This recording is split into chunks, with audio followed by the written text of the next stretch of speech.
Hello friends, welcome to Hobby Recipes. எல்லாரும் எப்படி இருக்கீங்க? இன்னைக்கு நம்ம என்ன பார்க்க போறோம் அப்படினா இன்ஸ்டன்ட்டான எலுமிச்சைப்பழ ஊறுகாய் எப்படி செய்யறதுன்னு தாங்க பார்க்க போறோம். இந்த எலுமிச்சைப்பழ ஊறுகாய் ஈஸியா சிம்பிளா வீட்லயே செஞ்சிடலாம். அதுவும் இன்ஸ்டன்ட்டா செஞ்சிடலாங்க. அதை ஊற வைக்கணும்ங்கற அவசியம்லாம் இல்ல. வாங்க फ्रेंड्स எப்படி செய்யறதுன்னு பார்க்கலாம். அதுக்கு முதல்ல என்னென்ன பொருள்லாம் தேவை அப்படிங்கறத பார்த்திடலாம். நான் வந்து இன்னைக்கு எலுமிச்சைப்பழம் எடுத்துர்க்கேங்க. உங்களுக்கு எவ்வளவு தேவையோ அவ்வளவு எடுத்துக்கலாம். உப்பு எடுத்திருக்கேன், மிளகாய் தூள் எடுத்திருக்கேன், அப்புறம் வந்து வெந்தயம் எடுத்திருக்கேன், கடுகு எடுத்திருக்கேன், மஞ்சள் தூள் எடுத்திருக்கேன்.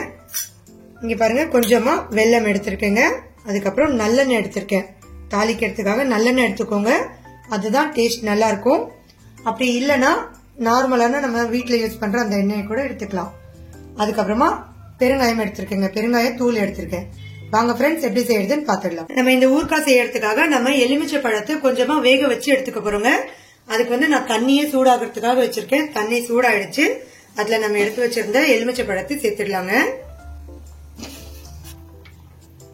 நம்ம எடுத்து வச்சிருந்த எலுமிச்சை பழத்தை சேர்த்துட்டு ஒரு 2 நிமிஷம் இல்ல 3 நிமிஷம் இந்த எலுமிச்சை பழம் வந்து அந்த சூடான தண்ணியில கொதிக்கட்டோங்க.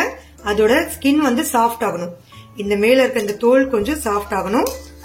உங்களுக்கே தெரியும் இது நல்லா வெந்ததுக்கு அப்புறமா இந்த கலர் வந்து சேஞ்ச் ஆயிடும். இந்த எலுமிச்சை பழத்தோட கலர் சேஞ்ச் ஆயிடும். அது வரைக்கும் கொதிக்கட்டும்.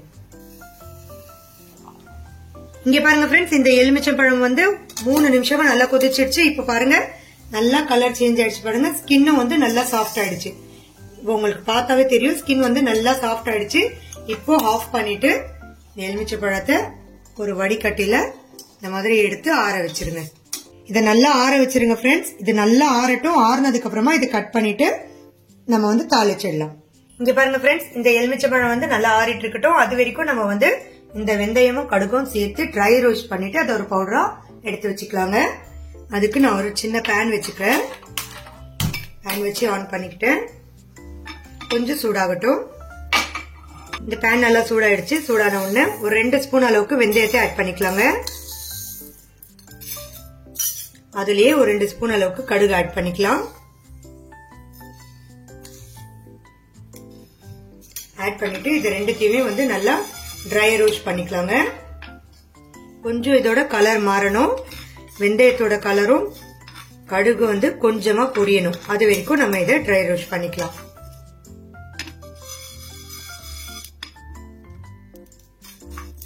இங்க பாருங்க கடுகு பொரியுது பாருங்க.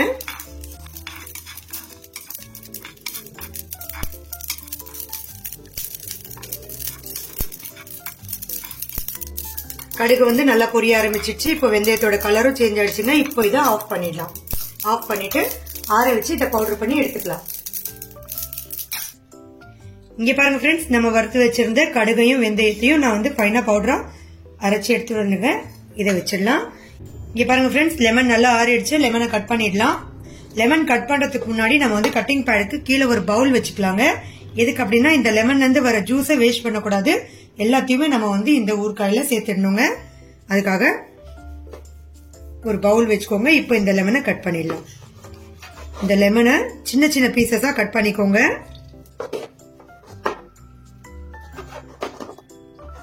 இங்க பாருங்க ஃப்ரெண்ட்ஸ், ஒரு லெமன்ல இந்த மாதிரி ஒரு 4 பீஸா கட் பண்ணிக்கோங்க. கட் பண்ணிட்டு இந்த விதை வருது இல்லையா, இந்த விதையை ரிமூவ் பண்ணிடுங்க. ஏன்னா இது கசப்பா இருக்கும். இந்த விதை எல்லாத்தையுமே ரிமூவ் பண்ணிடுங்க. இதே மாதிரி எல்லா லெமனையும் கட் பண்ணிடுங்க.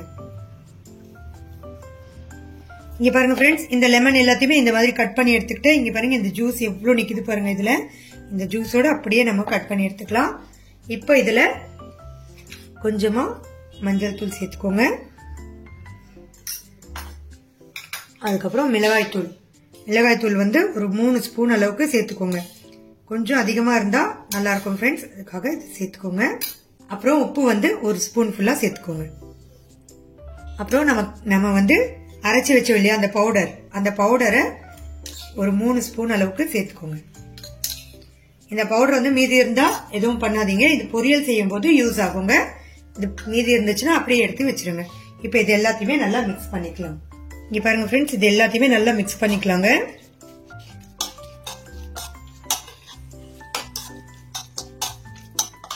மிக்ஸ் பண்ணி ரெடியா எடுத்து வச்சுக்கோங்க.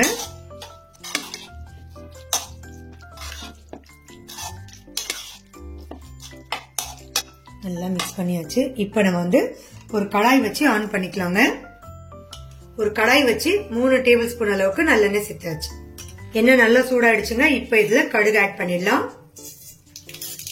கடுகு பொரிஞ்சு வந்த உடனே நம்ம கொஞ்சமா பெருங்காயத்தூளை ஆட் பண்ணிடலாம். இப்போ நம்ம எடுத்து வச்சிருந்த இந்த ஊறுகாய் கலவையை இதுல சேர்த்துடலாம்.